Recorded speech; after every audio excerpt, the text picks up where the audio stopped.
Dhanik Bharat Educational Institutions, Inter, IIT, JEE, NEET, admission opened. బీజేపీలో చేరబోతున్న ఆప్ MP Raghav Chadha 2/3 మెజార్టీతో parliamentary party మొత్తాన్ని బీజేపీలో విలీనం చేయబోతున్నారు.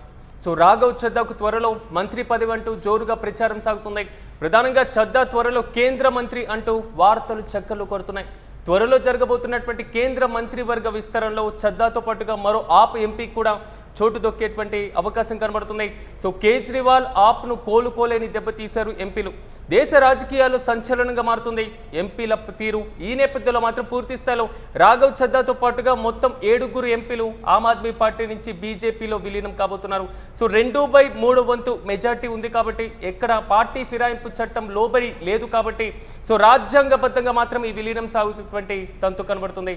సో ఆమ్ ఆద్మీ పార్టీకి సంబంధించినటువంటి 7 ఎంపీల చేరిక అనంతరం సో రాఘవ్ చద్దాతో పాటుగా ఈ 7లో మరొకరికి కూడా కేంద్ర కేబినెట్లో చోటు దక్కేటువంటి అవకాశాలు అయితే స్పష్టంగా కనబడుతున్నాయి. ఇక ఇదే అంశంపై మరింత సమాచారం మా ప్రతినిధి కిరణ్ అందిస్తారు. కిరణ్, చెప్పండి, కేంద్ర కేబినెట్లోకి రాఘవ్ చద్దా, ఇది గతంలో వినబడిన మాట, ఇప్పుడు పూర్తి స్థాయిలో కార్యరూపం దాలుస్తున్నటువంటి మాటగా కనబడుతుంది. సో రాఘవ్ చద్దాతో పాటుగా మరొకరికి కేబినెట్లో అవకాశం ఇవ్వబోతున్నట్లుగా మాత్రం ఊహాగానాలు వ్యక్తమవుతున్నాయి. పూర్తి అప్డేట్స్ ఏంటి?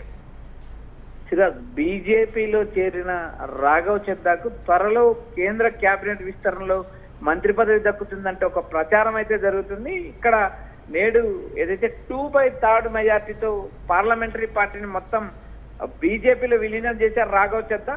ఇంకా రాఘవ్ చద్దాకు కేంద్ర కేబినెట్ పదవి వస్తుందా, ఇండిపెండెంట్ కేబినెట్ హోదా వస్తుందా, లేక సహాయ మంత్రి పదవి వస్తుందా అనేది కూడా తెలియాల్సింది. మరోపక్క 7 మంది ఎంపీల్లో మరో ఎంపీకి కూడా సహాయ మంత్రి పదవి దక్కే అవకాశం ఉందని ప్రచారం జరుగుతుంది. మరి మహిళా కోటాలో స్వాతి మలివాల్కి ఇస్తారా, లేక క్రీడల కోటాలో హర్బన్ సింగ్ ఇస్తారా అనేది కూడా ఒక చర్చ నడుస్తుంది. ఇక్కడ ప్రధానంగా రాఘవ్ చద్దా ఆప్ను వీడి బీజేపీలో చేరడం ఇది ఒక వ్యూహాత్మకంగా తీసుకునే నిర్ణయం అని చెప్పొచ్చు. గత కొంతకాలంగా బీజేపీకి అనుకూలంగా వ్యవహరించిన చద్దా పార్టీ వీడతారని ముందే ఊహించిన విషయం అంటూ ఆప్ నేతలు తీవ్ర విమర్శలు కురిపిస్తున్నారు. కేజ్రీవాల్ ఆప్ను కోలుకోలేని దెబ్బతీశారు, ఇది ఒక దారుణమైన మోసం అంటూ కేజ్రీవాల్ కూడా మండిపడ్డ జరిగింది. ఆప్ పుట్టినప్పటి నుంచి ఏదైతే ఆప్ స్థాపించినప్పటి నుంచి కూడా రాఘవ్ చద్దా పార్టీలోనే ఉన్నారు. పార్టీ బలోపేతానికి కృషి చేశారు. ఢిల్లీ ఎలక్షన్స్ లో 2 సార్లు గెలవడానికి, పంజాబ్ లో ఆప్ అధికారంలోకి రావడానికి కూడా రాఘవ్ చద్దా తీవ్ర కృషి చేశారు. అయితే ఇక్కడ చద్దాతో పాటు మరొకరికి ఎవరికి ఈ మంత్రి పదవి వస్తుందా అనేది కూడా ఒక పెద్ద చర్చ జరుగుతుంది. ఇక్కడ రాఘవ్ చద్దా పోతే ప్రస్తుతం ఈ రోజు చేరిన వారిని ఒకసారి మనం చూస్తే సందీప్ పాఠక్ కూడా మొదటి నుంచి ఆప్ పార్టీలో ఉన్నారు. మరోపక్క అశోక్ మిట్టల్, ఏదైతే రాజ్యసభ ఉపనేతగా ఉన్న అశోక్ మిట్టల్ కూడా బీజేపీ దుద్దం పుచ్చుకున్నారు. త్వరలో మరో 5 మంది కూడా విలీనం అయ్యే పరిస్థితి ఉంది. మొత్తం 7 మంది రాజ్యసభ సభ్యులు విలీనం కావడంతో పార్లమెంటరీ పార్టీ మొత్తం విలీనం కింద చూస్తారు. అయితే ఇక్కడ పార్టీ ఫిరాయింపులు చెల్లవు. ఏదైతే రాజ్యసభ డిప్యూటీ చైర్మన్ గారి అధికారికంగా బీజేపీ సభ్యులుగా ధృవీకరిస్తారు. అనర్హత వేటు నుంచి తప్పించుకునే అవకాశం ఉంది. అయితే ఇటీవల రాఘవ్ చద్దా బీజేపీకి అనుకూలంగా మాట్లాడమే కాకుండా కేంద్ర పెద్దలతో కూడా ఆయన సఖ్యతగా ఉన్నారు. నరేంద్ర మోడీ పైన గతంలో ఆప్లో ఉన్నప్పుడు ఆయన చేసిన ట్వీట్లు కూడా డిలీట్ చేశారు.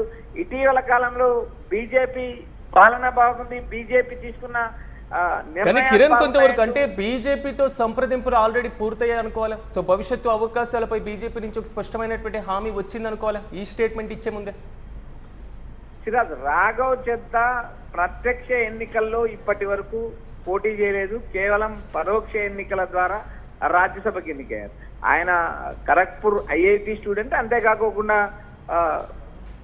ఎన్నికల స్ట్రాటజిస్ట్, ఏదైతే ఆ పార్టీకి ఎన్నికల వ్యూహకర్త కూడా వ్యవహరించారు. అయితే ఇక్కడ ప్రధానంగా 3 రాష్ట్రాల్లో కూడా ఆప్ బలోపేతం కావడానికి కూడా రాఘవ్ చద్దా తీవ్ర కృషి చేశారు. అయితే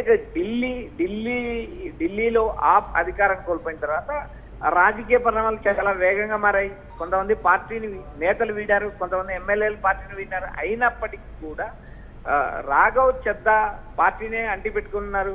అయితే లిక్కర్ స్కామ్ లో అరవింద్ కేజ్రీవాల్ జైలుకి వెళ్ళిన సందర్భంలో అరవింద్ కేజ్రీవాల్ కి మద్దతుగా రాఘవ్ చెద్దా మాట్లాడలేదనే ఒక విమర్శ ఉంది. మరోపక్క ఆప్ చేసే విమర్శలు మనం ఒకసారి గమనించినప్పుడు రాఘవ్ చెద్దా ఆల్రెడీ బీజేపీతో కమిట్మెంట్ అయ్యారు, బీజేపీతో కలిసి ఉన్నారు.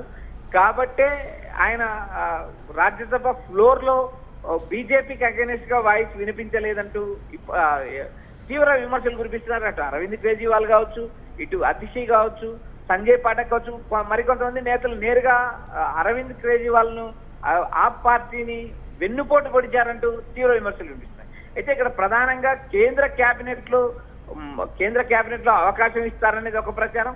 మరోపక్క రాబోయే రోజుల్లో పంజాబ్ లేదా ఢిల్లీ లాంటి రాష్ట్రాల్లో ఓ నాయకత్వాన్ని ఎస్టాబ్లిష్ చేయడానికి బీజేపీ ప్రయత్నం చేసే అవకాశాలు ఉన్నాయనే సమాచారం కిరణ్, ఎప్పుడు ముహూర్తం ఖరారయ్యే ఛాన్స్ ఉండొచ్చు అంటారు? ఎందుకంటే 5 రాష్ట్రాల అసెంబ్లీ ఎన్నికల తర్వాత దాదాపు ఖాయంగానే అనుకోవచ్చా అలాంటి అవకాశాలు?